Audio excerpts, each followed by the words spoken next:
od mašina za pranje i sušenje veša do frižidera za sve 4 COVID bolnice, do stalaka za infuzije, kolica za kisonične boce, vi znate kolike su te boce, treba ih vozati od pacijenta do pacijenta, posteljina, pidžama, sistema za infuziju, hrane koja je bila namenjena i pacijentima i zaposlenima u COVID sistemu.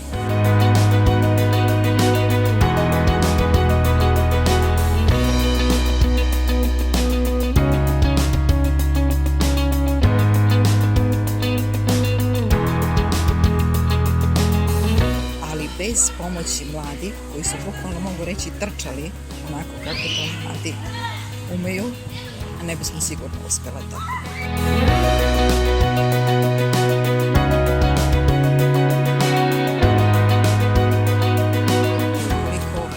Smo mi žene u nekim, ajdemo malo da se šalimo, najboljim godinama, uspjele da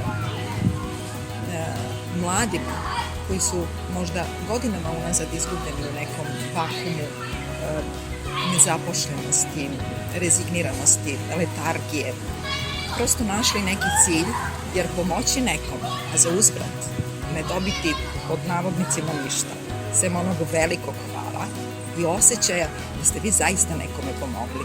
To je velika stvar. To je velika stvar za ceo život i za ono u što će ti mladi izrasti kao osobe.